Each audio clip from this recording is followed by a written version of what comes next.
Hi, this is Paul the artist from SpaceCat Studios, and this week, in addition to doing a normal blog, we will also be doing a video update for the blog. Just to show off what we've done so far with Aetherpunk. You can see we're in the main menu here, and you could also see what the custom cursors look like. I was really glad that we could get these into Aetherpunk because I really wanted these in for Master Fortresses, but I came up with the idea so late that if we had decided to put them in anyways, we would literally have to take the whole game apart, put them in, and put the whole game back together, and considering how over schedule we were, even without that, that would have just been impossible. So, a few things I want to show you today. So, start the game. And you can see we tried to make the controls as intuitive as possible. These are normal top-down shooter controls. WASD to move,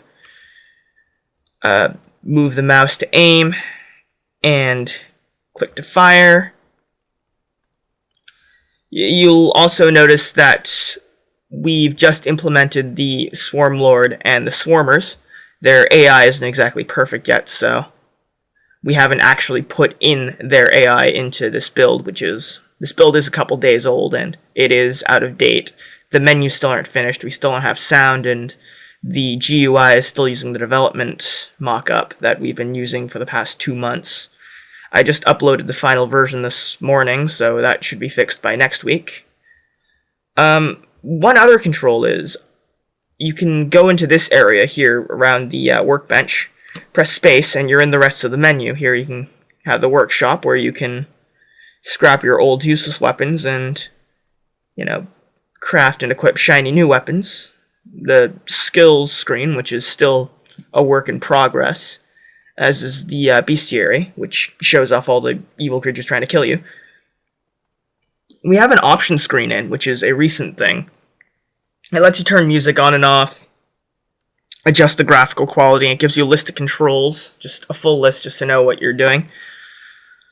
Although, when in its finished state, we're going to have control pop-ups which tell you what you're doing.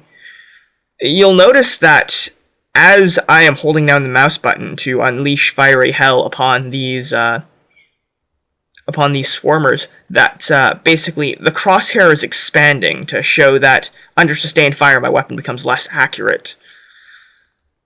You'll also see that when I run out of ammunition, the cursor changes when the weapon is reloading, kind of as a signal that, yes, I am out of ammunition, and if I'm surrounded by enemies, I am currently screwed. And you can learn that without having to peek in the corner and figure that out yourself.